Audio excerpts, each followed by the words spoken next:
Good morning.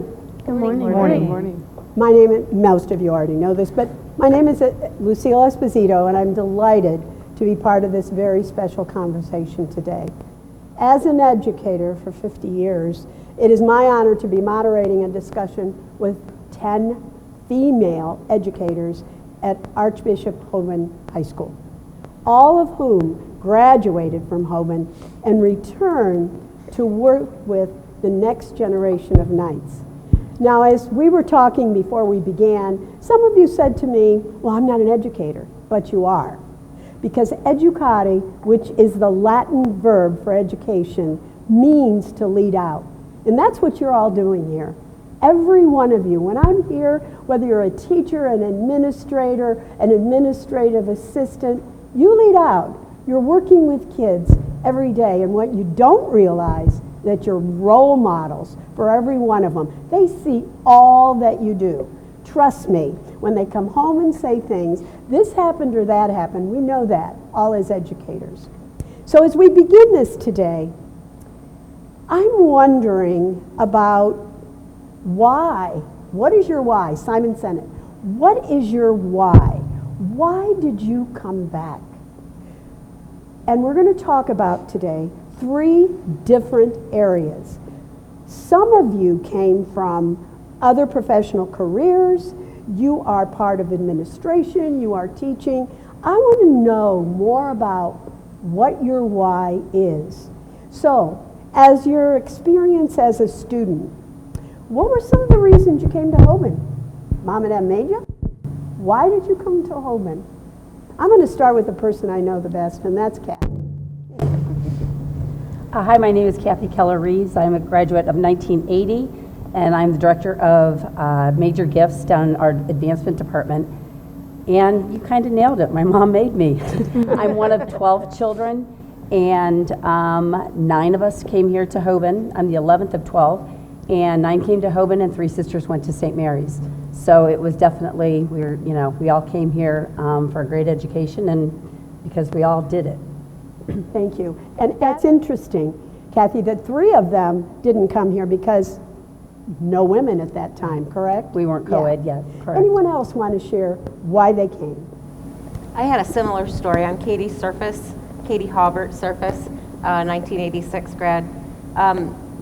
Catholic education was very important to my family, to my parents. They had sent all 4 of my older brothers to Walsh, and at that time Walsh was not co-ed.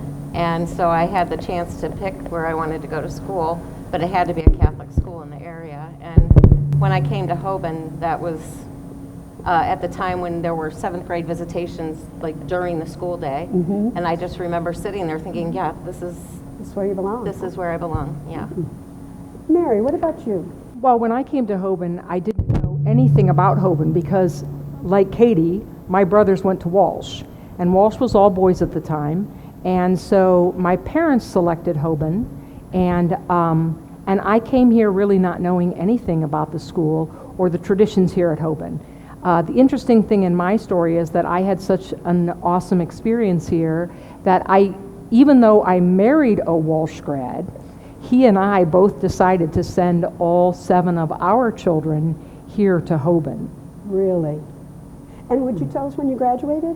I graduated in 1983, Mary Duffy Bolgren, 1983. Wow, I love these stories. Anyone else want to share? Yes. My name's Janet Thomas Wood. I graduated in 1990, but similar, my dad went to school here. He graduated in 1966. So then he was here, and then like we were a Catholic family, and we went to St. Paul, and then they're like, all right, I have an older sister, so her choice was it was Hoban, St. V, and we were in the, public school Garfield, but they're like, no, those are out, so it's either St. V or Hoban. So my sister decided to follow in my dad's footsteps, and then same with my sister and my younger sister. And now I have 2 here. One already graduated. Right now? Yeah, I had one just graduated in 23, and then my son is a junior. Okay. Anyone else want to share their story? Maddie. Yes. Hi, I am Maddie Diestel, class of 2014. And a little bit similar to Janet, it was always the debate of Hoban or St. B, where I'm from. West side of Akron, I was a St. Sebastian's grad. So it was always, oh, where are you guys going to go? And we always debated when we went to the big football game, would you go to the St. B side or the Hoban side for a while? And then actually my dad became the baseball coach here. I think he was the freshman coach when I was in like 7th grade, when my sister, who was a grade above me, was making the decision of where she wanted to go to school. So it kind of played out where my dad became the coach, my sister decided Hoban, so then I followed in their footsteps and followed along. Anyone else have a different story? I was going to share Yes. mine because mine is a little different. I'm Jenny Berlin Costco. I graduated in '96, and I'm the math department chair. I didn't know anything about Hoban. I came from the public schools. I went to Manchester Middle School. I knew nothing about Hoban, but some kids in my neighborhood were starting to talk about how they were going to Hoban, and I was like, what is that?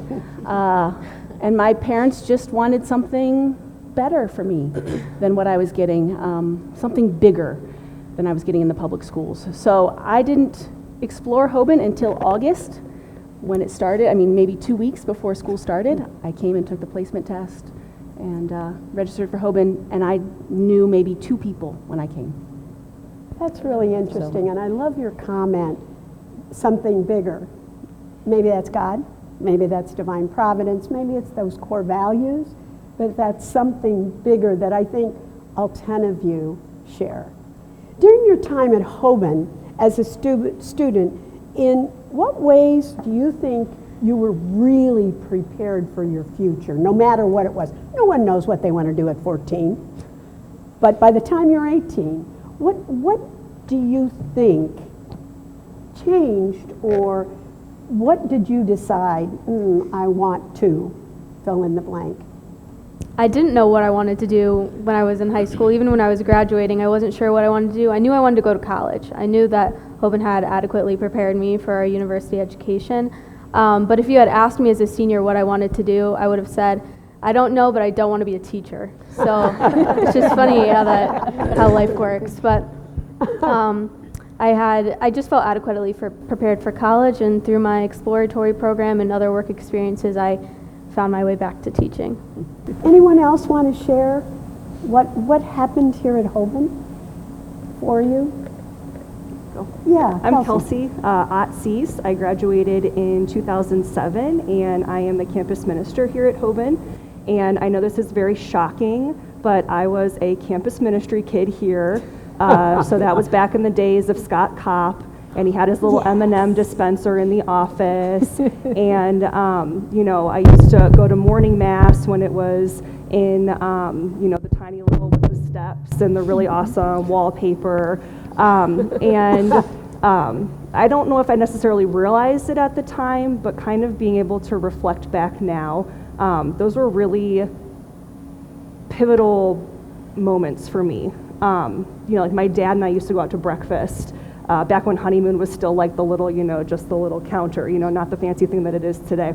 And then I would go to mass here in the morning, and I got to go to Monterrey, Mexico to visit our Holy Cross community. And I always knew I wanted to be in education. I used to make my younger brothers, be like my students in my class and, those cool things. But I think Hoban, helped me to not only lay the foundation academically, but also in my faith life. Because through those service experiences, I was then a part of a service program when I went to John Carroll. And then after John Carroll, I was in a teaching service program, and that kind of all in a weird kind of way eventually led me back here. And sometimes I sit at morning mass and I'm like, this is my job, and not everybody gets to say that, that gets to be a part of my everyday is really awesome. That's interesting you say that, because that's, I think, all of us in education say, wow, where, what, maybe I'm prejudiced, who gets to change lives? Who gets to see that bright, oh, I get it, in a classroom when they're that confusion, or in counseling, or when you're having them lift, or whatever you're doing, working with students who need more help. We get to do this, and we get paid to do this, Kelsey, right? You know, it's very interesting that you have that take. Chrissy, what about you?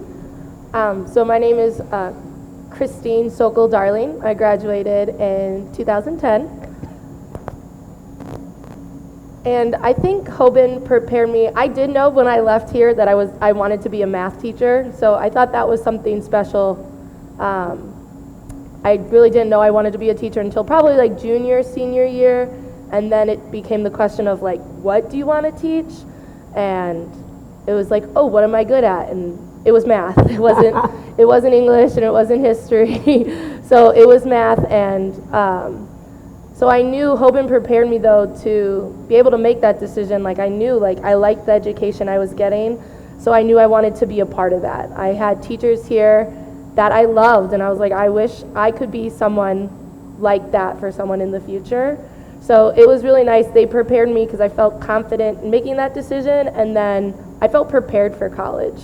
I felt like I was ready to go to that next step, and some of my classmates, I think in college, they struggled a little bit with that, and Hoban was really good at getting me to where I needed to be able to like start college and enjoy my first year, because it's like, oh, this is almost easier than high school a little bit, like with how they prepared me here and how rigorous it was. And I would bet that many of you who are in the classroom, when the kids come back and say, hey, thanks, you know, that college freshman, Math 101, whatever, it was like a breeze, you know, and that's more than money as far as I'm concerned. And I would imagine those of you who are helping in other areas. Danielle, what about you? Well, Danielle Bender-Howe, class of 2004. I'm the executive assistant here. And for me, you know, obviously the curriculum and the coursework prepares you for the next level, but I would also say just like the people, the community that were here, it's like the real world. So once I graduated, you know, and moved on out of high school, you know, we had people in my class that were from all different walks of life and different backgrounds, and so I think that whole diversity here Yes. is, and it's everywhere, but there is such a diversity. So as we're all thinking about this, all of you have said that you were prepared, and isn't that what high school really is all about?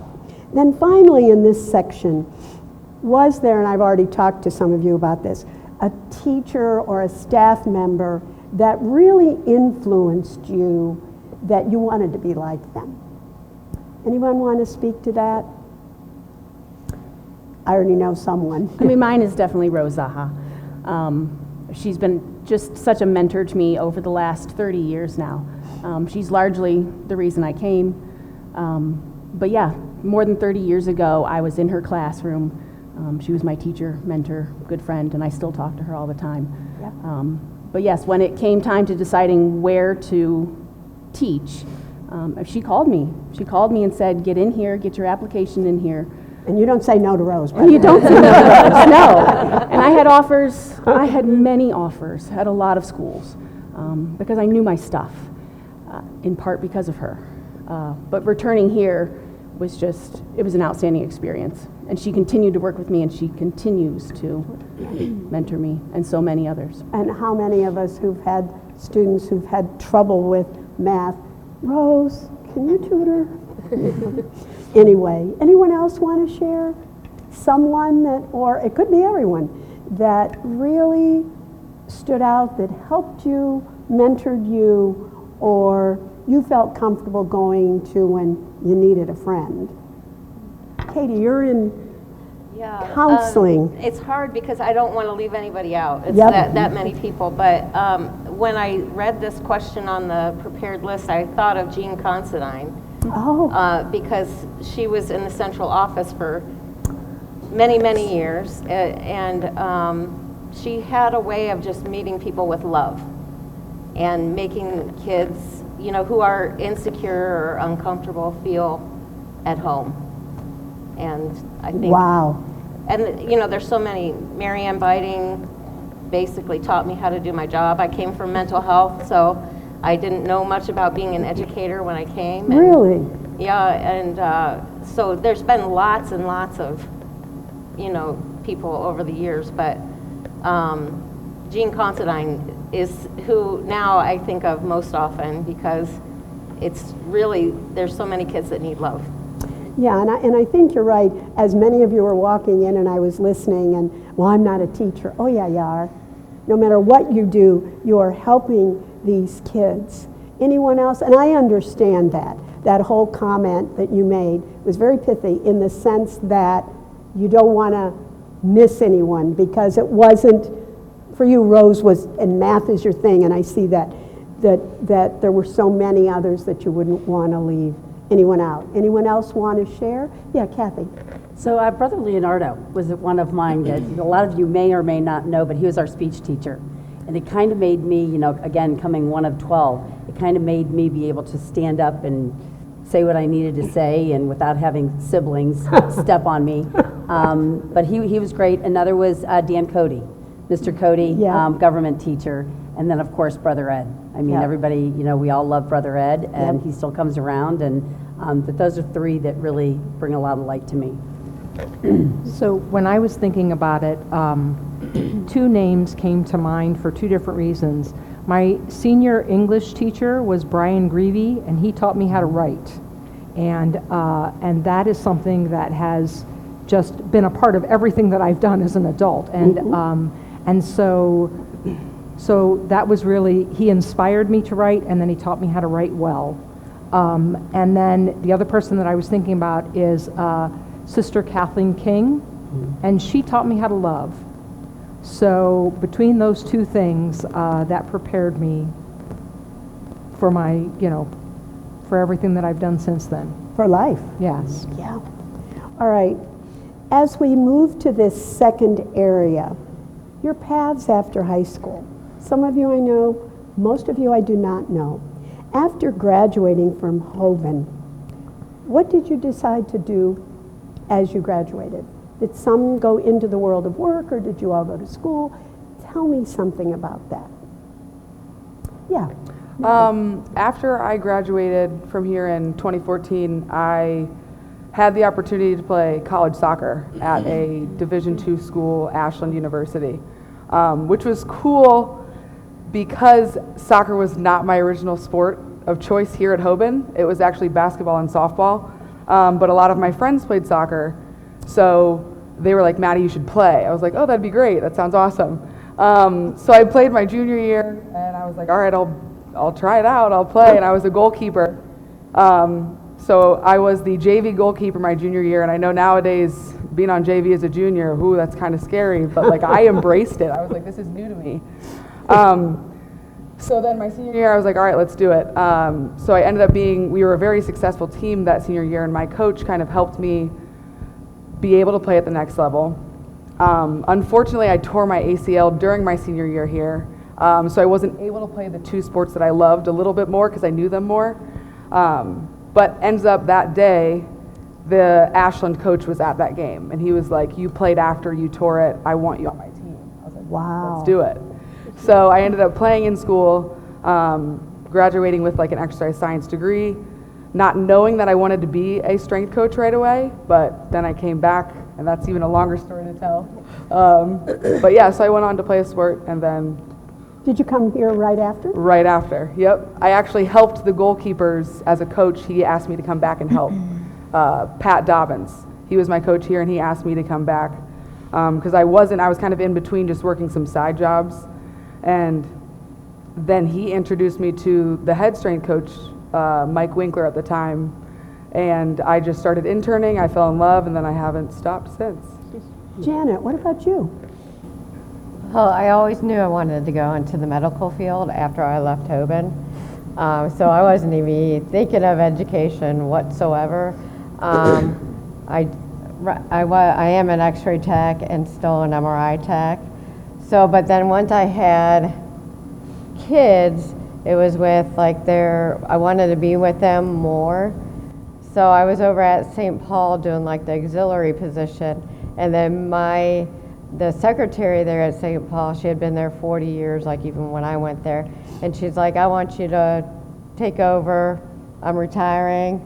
And then I ended up I'm like a lot of the students that were coming, oh, I'm going to Hoban. I'm like, oh, I went to Hoban, I loved Hoban. I go, wouldn't it be funny if I follow you and I see you like your freshman year?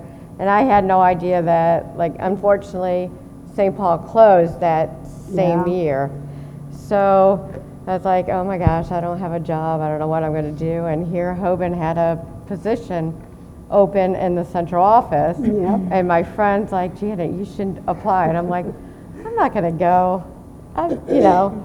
And then here I am, like 5 years later, here at Hoban, and I love it. And just got to be more involved in my kid's life.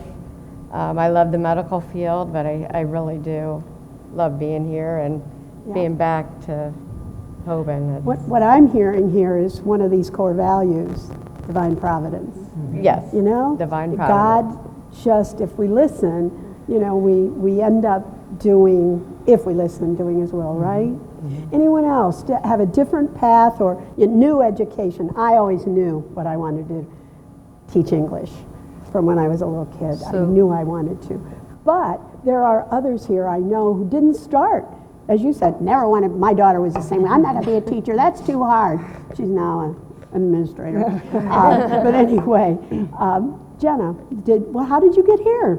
Well, once I decided that being a teacher sounded okay, I got my degree, but my college experience was largely defined by COVID. So I had lots of like virtual field placements, and just schools didn't look the way that I had grown up seeing schools look. So by the end of my college experience, I was like very uninterested in teaching. It was so hard, and all the kids were so behind, and it just was defined by a lot of emotional turmoil. And so I didn't have any plans on moving back home either. I was at Ohio State, and then my now husband has got into medical school in Northeast Ohio, and so I was like, okay, I guess I'll come back home and we'll get married and grow up a little bit.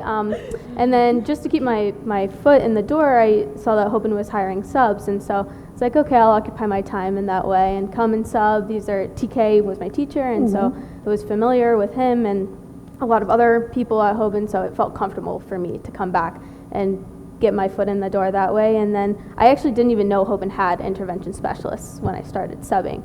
And then in conversation with TK one day, I realized that we have a whole department, and so it felt very serendipitous. It felt certainly like divine providence. And as a former administrator, I love the fact that you said, I didn't even know, because the intervention specialists here don't act as intervention specialists. They're just enriching the lives of kids who need a little extra help.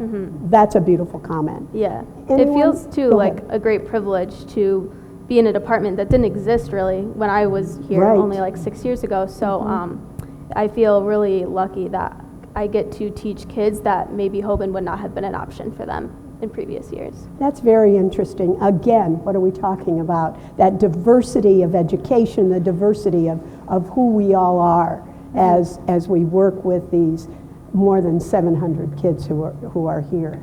Anyone else want to share their road to Hoban? So for me, with divine providence, when I was a senior here at Hoban, I told my parents that I wanted to be a theology teacher when I grew up.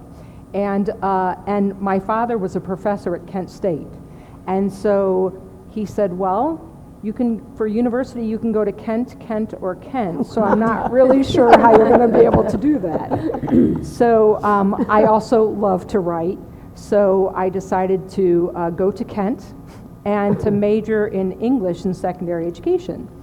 And when I finished my degree at Kent, I got a job teaching a long-term subbing assignment at Kent Roosevelt.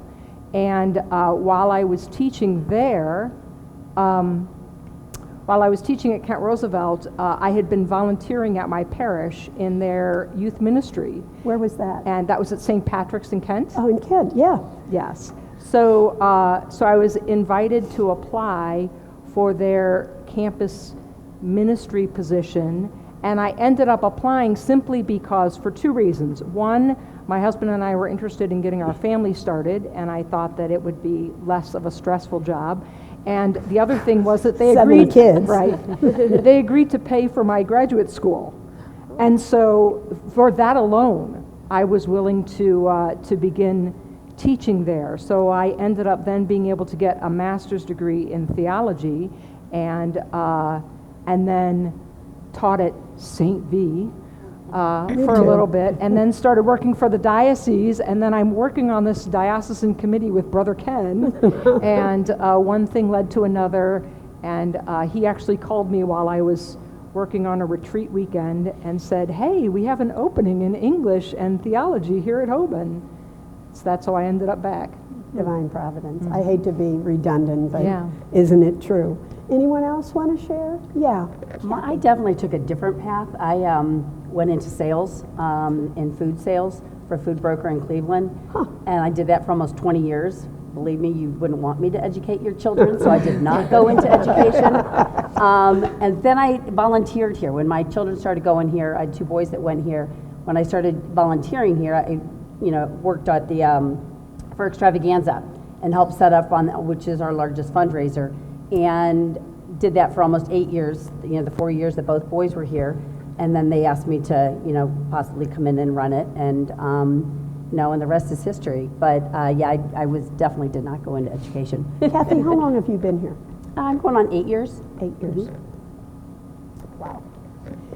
So in our third area, we're going to talk just a little bit about what it means to be a Holy Cross educator. You're a Hoban Holy Cross educator. That's pretty lofty, in my own opinion. During your time here at Hoban, what have you learned or discovered about kids, about yourself? Many of you have been here a long time, and connected with that question is, how have things changed and how are you adapting? That's pretty loaded. Anyone want to share that? Kelsey. So like I said, I knew I always wanted to be in education. So when I graduated from college, I had a degree in education, and I taught in Cincinnati for 5 years. Really? And when it was time we wanted to move back up a little closer to our families. My husband and I are both from this area. I was looking at jobs, and I'd been working as a religion teacher, and then also kind of working with the parish that was associated with the school that I was at. And I remember I'm sitting at Mary Coyle's. Yes, I'm going to now try and work in a local area restaurant in all of my responses to you this morning. And my mom and her good friend were sitting there, and my mom's good friend goes, oh, you should apply to this campus ministry position at Hoban. And I was like, well, I don't want to do that. And she's like, why wouldn't you apply for this? You're looking for a job in the education field, and you loved going to Hoban. So why wouldn't you? And so I begrudgingly sent my, application in, and What changed for you? I don't know. Maybe because I'm still a little bit of afraid of, not in a bad way, afraid of my mom and her friend, but like that good mom, like you're going to do this, and I'm going to check in and make sure that you did do this. Not that mom's guilt. That's right. All. And what was the thing before Zoom? Skype. So I'm sitting in my living room, on a Skype call with Mary and Brother Bob and Deacon Ray, and we're talking about Holy Cross and what that means. And I don't think I necessarily realized, because we didn't really talk a super lot about Holy Cross when I was here at Hoban. It was just kind of here. There were still more brothers here. And that was just kind of that was Holy Cross, right? The lived example, which we now get to be, right? And so coming back to Hoban, I never realized how important I would find living out the mission of what it means to be at a Catholic Holy Cross school. I love that we really place emphasis now on how we live out our core values.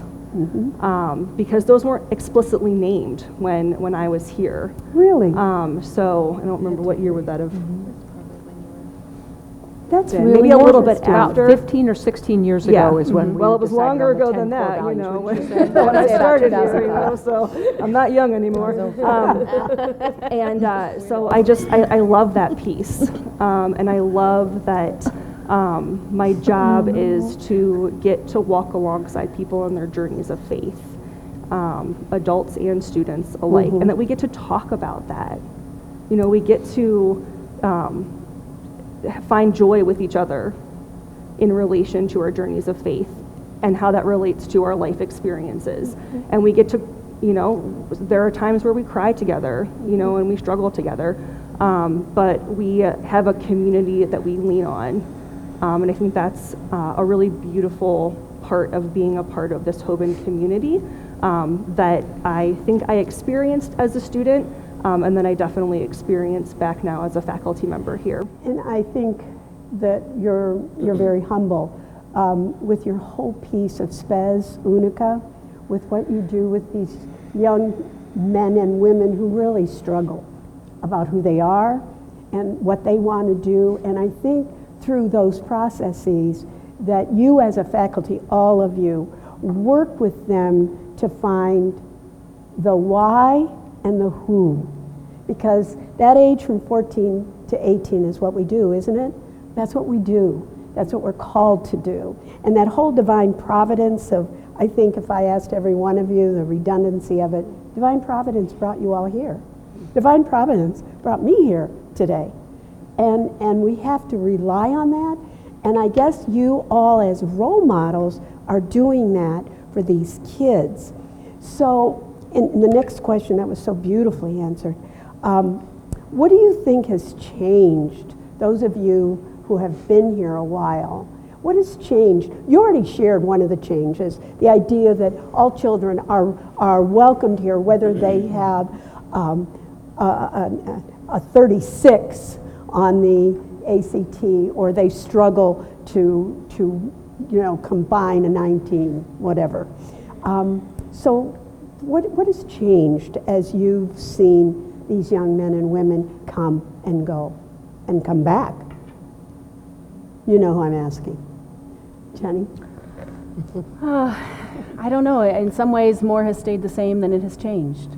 Really?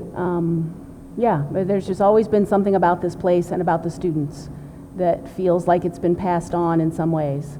I really like how Kelsey said that years ago when I was a student here, the Holy Cross values, it just felt more, in many ways, just lived. It's just who we were. I was brought up in a time when, raised here in a time when there were so many faculty members and educators that were living the Holy Cross mission. And we just learned under them and watched them. But yeah, certainly now some things have changed. We are in many ways bigger. We're reaching a larger community. We're more diverse in so many great ways. And it's exciting. It's exciting to spread the same mission and the same message to a larger audience. Danielle, what would you say? I mean, obviously the building upgrades, the Yeah. weight room, you know, the chapel, those weren't around when I was a student. But, I mean, those are the obvious answers, you know. However, I think when I was a student here, you know, I didn't appreciate my time as much as maybe I should have as a student. And looking back, you know, the opportunities that this place has given people and doors it opens for all kinds of kids is pretty unique. But you're back. Yeah. See? Yeah. Yeah. Katie, what do you think? I think it would take a litany of things. I mean, we would be here for hours if I talked about all the differences, but I was thinking about this a lot this morning, and I think that,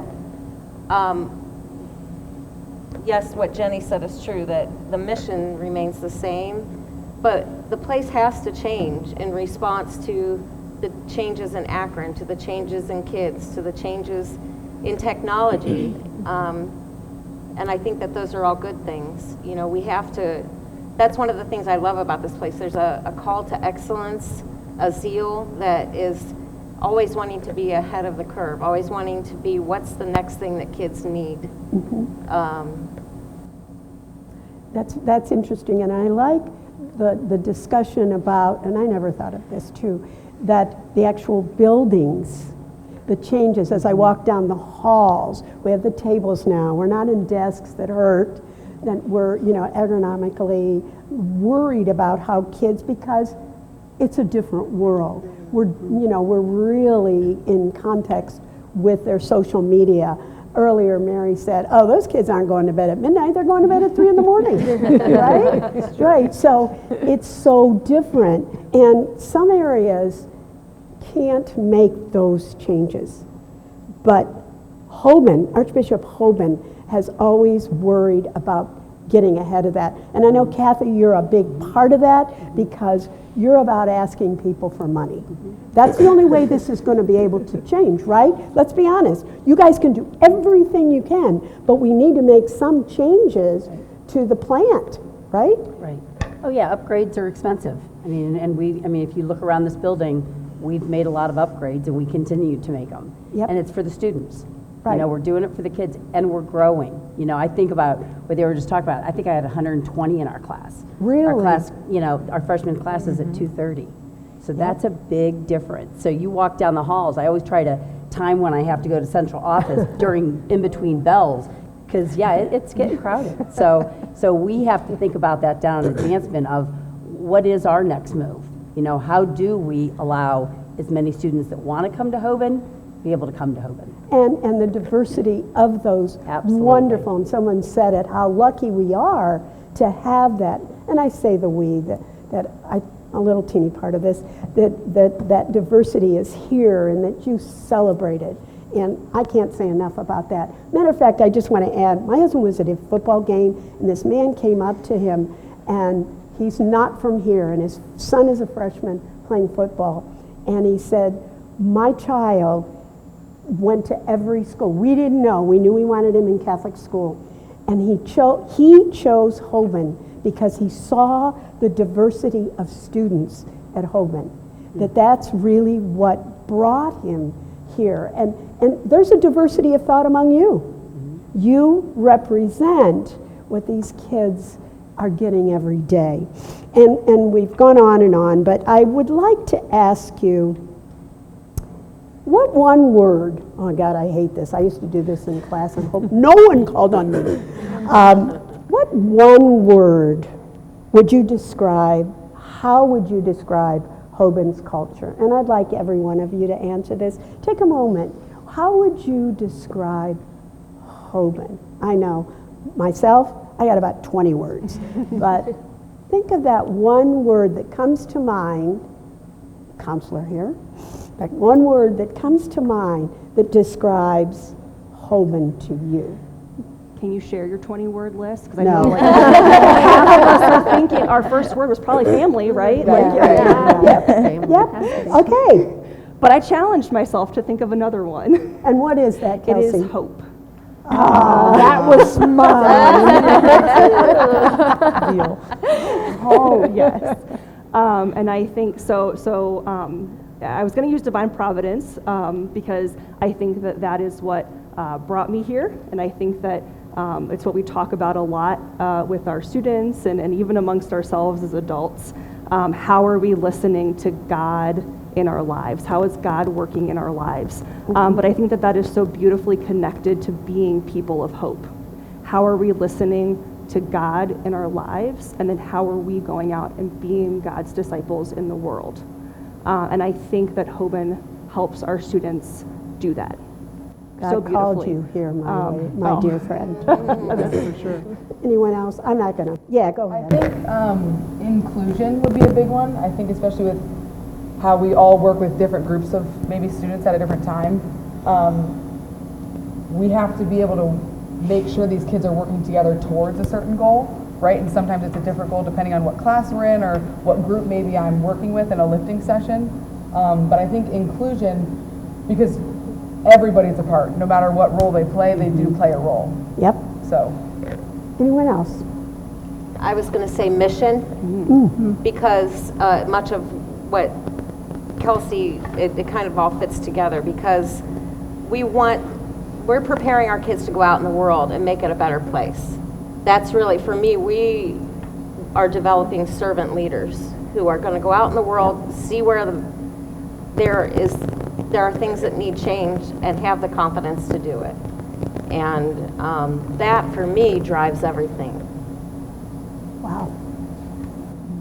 And I would add excellence in so many different realms, not just the academic sense, but in how we carry ourselves and how we treat one another, just being the best version of ourselves that we can be. I mean, I think you look around Hoban and so many elements just radiate excellence in many ways. Anyone else? So I will take the word accompaniment, and the reason that I chose that word is I think it really encapsulates a lot of our other core values. The idea that we are companions on the journey, and bringing hope to one another, being inclusive, understanding that each student here is just made in the image and likeness of God and is precious and irreplaceable, and that we are called to accompany them in their journey of faith, in their journey of education, and in their journey of becoming all that they were created by God to be. Yeah. What is your one word about Hoban that ends up being a paragraph? But that's okay. I'm going to take, family was in everyone's head, but I think mine is just like a little bit different. When I was here in school, my sister kind of picked Hoban for all of us.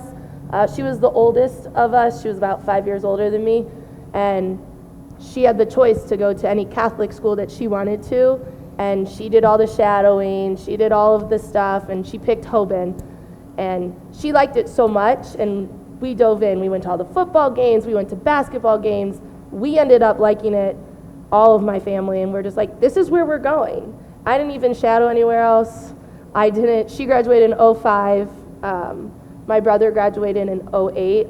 I was 2010, and then my younger brother was 2011. So family just means my blood family when I first started here. My cousins came here. My aunt Viverka, Susan Viverka, she was teaching here when I came here and went through here. So family just means something just a little bit different when I started, and then when I came back, I had a whole new meaning of family. My aunt still works here, so I did get to work with her for a few years, and that was very fun. She's really why I came back to Hoban. She's like, oh, you're graduating? Hoban has an opening. Like, get this in. Like, I'll make sure Mrs. Whiting, like, gets it, like, top of the list. And I was like, okay. And I came right back. Like, right after graduating, I came back, and I've been here ever since. And my family just has changed. Now my family are my coworkers and my students rather than my blood family when I went here. Yeah. So. And no regrets. No regrets. It's just weird how that one word has meant multiple things to me throughout Hoban's history. Okay. All right. Yeah. Gosh, I mean, hope and excellence and all those core values for sure. But I would also say traditions. So I had two siblings that also came to Hoban, and like my husband did not come to Hoban, but when I explained to him Mum Day or like certain traditions that Hoban has, it's unlike anything else, I mean, he like couldn't even believe it. He's like, there's no way that everyone's dead quiet like, the entire day, like no way. And I'm like, I'm telling you. And coming back all these years later, I mean, I still get goosebumps and certain pep assemblies and just traditions that we have here. It's pretty cool. And my two daughters bleed blue and gold, so I can't wait to come here. Singing of the alma mater. Yeah. Oh, my gosh. I know, yeah, same. Brings tears. And Yeah. I didn't go here. Yeah. It's when I see what I see. I'd say safe. Hoban is like from being in the central office, you see, like every, you get to see from every perspective of, the students and everything. And I feel like even when I went here, Hoban was always like just a safe place. And I figure like it's a safe haven for a lot of kids. They come here to feel, you don't know what goes on in other people's lives at home where they're, raised or anything like that. But to me, I think Hoban, and they're always improving, and the love from all these great people up here and all around, that hasn't changed since I've started getting from when I was here. So I think safe, just everything, family, and it can mean anything. So And, that's what I see. I see that on a very personal note. Whenever because I always have to check in, which is what I need to be doing. We got to keep kids safe.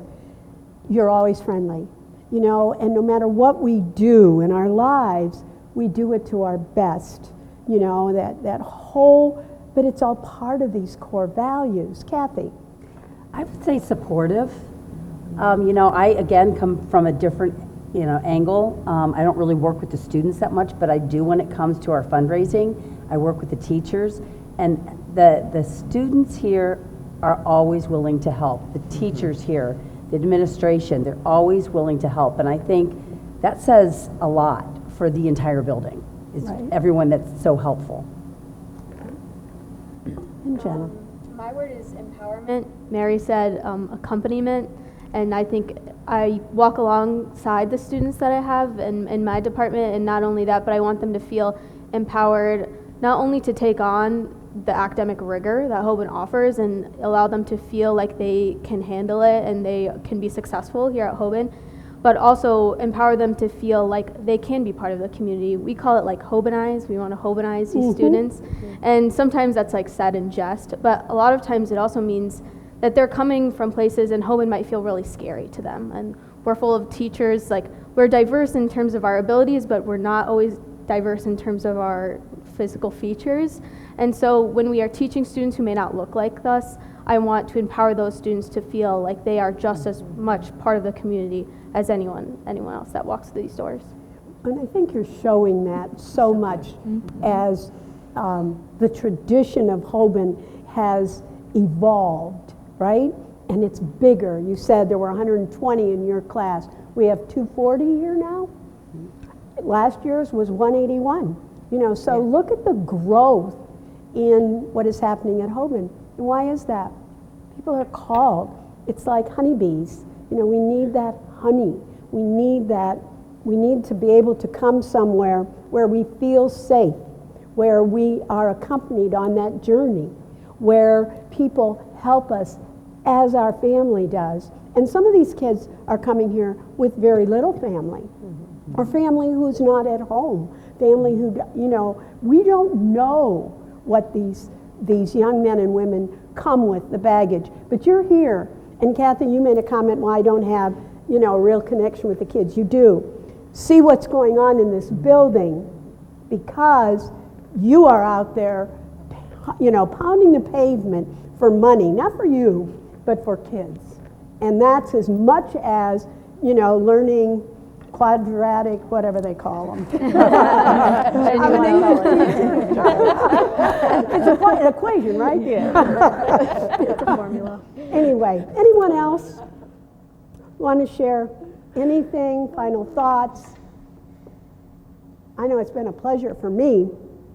And I just want to thank you for your candor, for your caring. And I want to end with one of my favorite, me, I end with quotes. Winston Churchill often said, "We make a living by what we get, but we make a life by what we give." I want to thank you for giving back to Hoban. I want to thank all of you for coming to Hoban and experiencing these fabulous women. Thank you.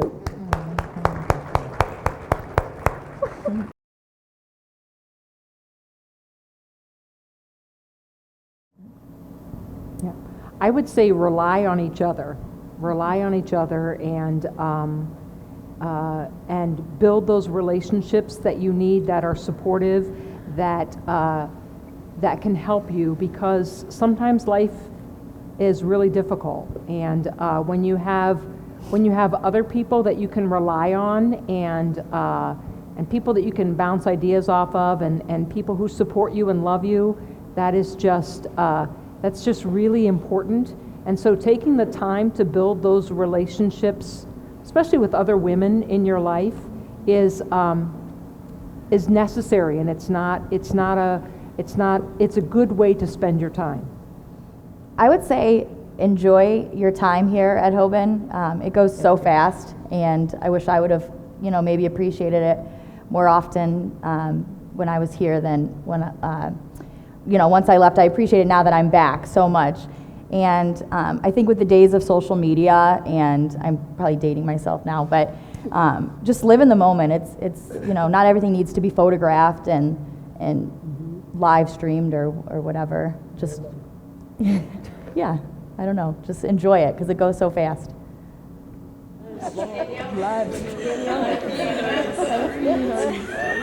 Maybe what are some struggles that you went through at Hoban and how you overcame them? I think for me, when I first started teaching here, I thought it was very important that the students in my class, that I conveyed all the content that I needed to convey during the time that I was teaching them. It was very important to me that I could, that I felt like my self-image was wrapped up in whether or not my students knew a lot when they finished the class or had learned a lot of things.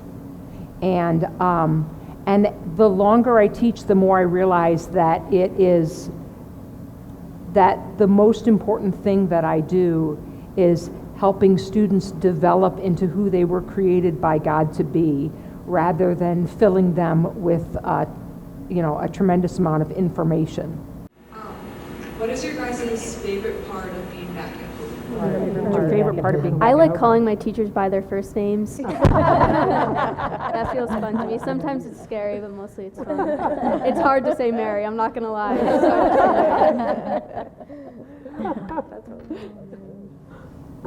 I love the fact we still have a lot of the same traditions from when I was here, and I still Mom Day is just I still get goosebumps, and to be able to be part of it from this perspective is just getting it all prepared and seeing all the exciting, energy and everything of students. But I'd say that's... And I would say it's fun to, many people, Chris Tomorrow says this all the time, many people go to work and we still go to school. Yeah. I love going to school. I've been going to school, forever now, but yeah, it's fun. Being with the students is fun. We just have a good time. I like seeing all the updates. It just Hoban's updating all the time that sometimes I forget what it used to look like when I went here, and sometimes my family's like, what does it look like now? I'm I forget that it looks different, and we've updated just little things that have been updated just come every day to me now, and they're like, oh my gosh, this looks so different. I'm like, does it really? I have no idea. I'm so used to the new lockers now, or the bathrooms that have been updated and things like that. So it's just I love just being here and seeing those updates firsthand and seeing the school change.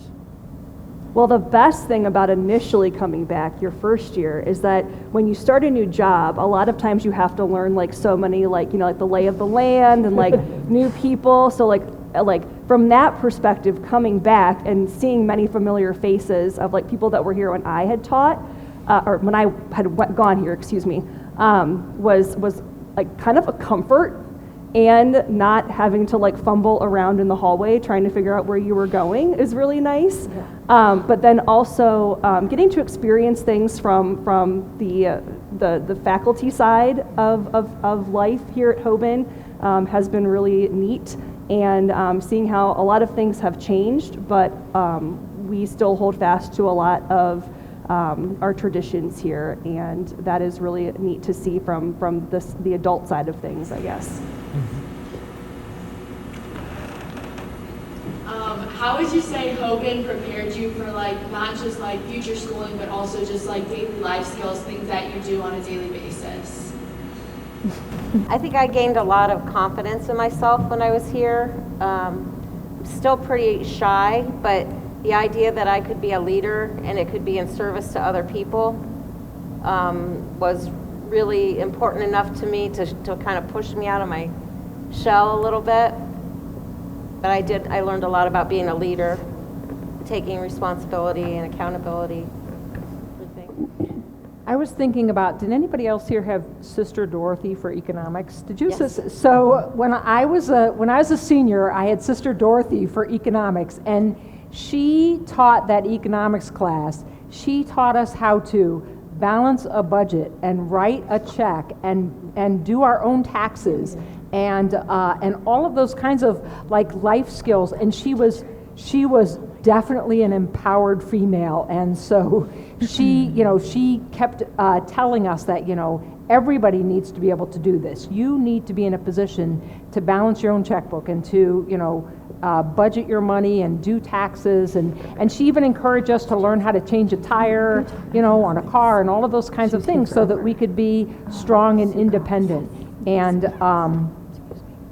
so she's just someone that I often think about, and how she inspired all of us to learn the life skills that we needed to know, not just the academics that we needed, but also the life skills that we needed in order to be independent.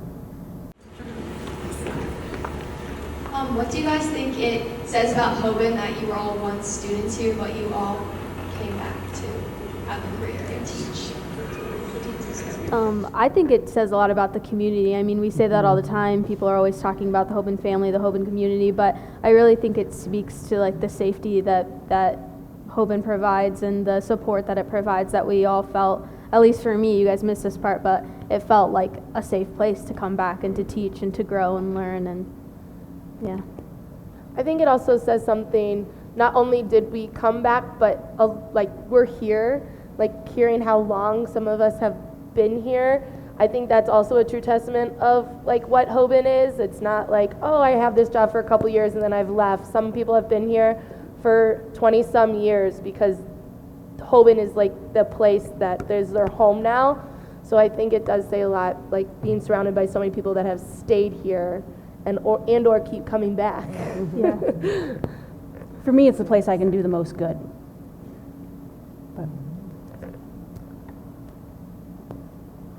You guys wouldn't know this because you're beginning your lives here, but we have a pretty good record, and I don't know what the numbers are, of people who leave and then come back. We call it enough that we call them boomerangs because they've been out in the world, they've done something else, and then they remember how good it is here and they want to come back. Has Hoban always been as welcoming to women in school and in sports as it is now, compared to like when you were at school? Was it always as welcoming and supportive? I think it always. That's a good one. Well, I think for those of us who were here in the 80s, we were pretty dominant in every female sport for a long time. Yes, we were. Right? Yeah. So, for me it was softball, definitely, when I think about the 80s, I think about all those softball championships and volleyball championships and basketball. Basketball. It was just an amazing time to be a female at Hoban. So, Yeah. Same with the 90s. The females were, Mary Howard and Rose Zaha. Yeah. But everything, the coaches, the staff, the teachers, they didn't let us take a second seat. You guys are all very strong, empowered women, and how has Hoban helped you become that person? we've learned to speak up for ourselves. We've learned to speak up for ourselves. Anybody? I think we all have a lot of support around us, like all of us support each other, and I think that's a huge part of it. What kind of difficulties have you faced as a woman, and how have you overcome it? I don't know if this perfectly answers your question, but maybe the assumption that we're not going to be good enough because we're women, but like you just have to know that you are. And I think with the support system and this group that you guys have created, you can gain that confidence. But I think it's sometimes we may think that we are assumed to not be as good as the boys or not be maybe as good of a leader or as strong or whatever it is. But I think with each other's support we can be, and we are. You just have to know it. I think sometimes it's difficult to balance family life, being a mom and also a career. But I think that for me anyway, there are seasons. There have been seasons of my life, So there was a season when my main priority was staying home with little kids, and then there's a season of my life where I am here at Hoban, and enriching the community. So I think. Life is long, and there are seasons of life, And so we don't always have to do everything all at one time.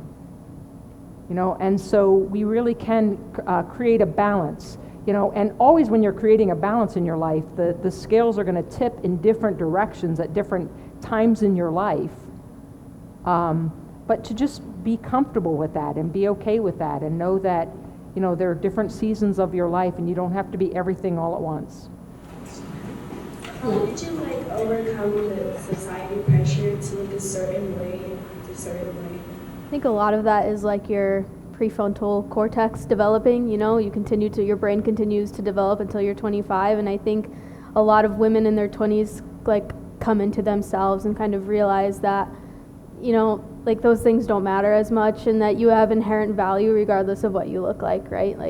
My value does not lie on how good of a job I'm doing at school, or how good of a wife I'm being, or how good of a daughter I'm being. I just have inherent value. And so I think a lot of that is just, it comes to you naturally.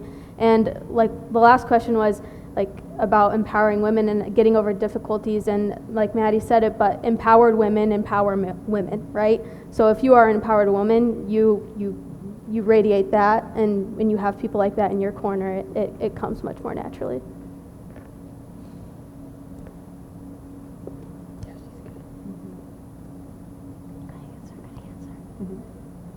Well, I think we're about time. I know teachers have to get back, people have to get back to their jobs, and I know you can't wait to get back to your classes.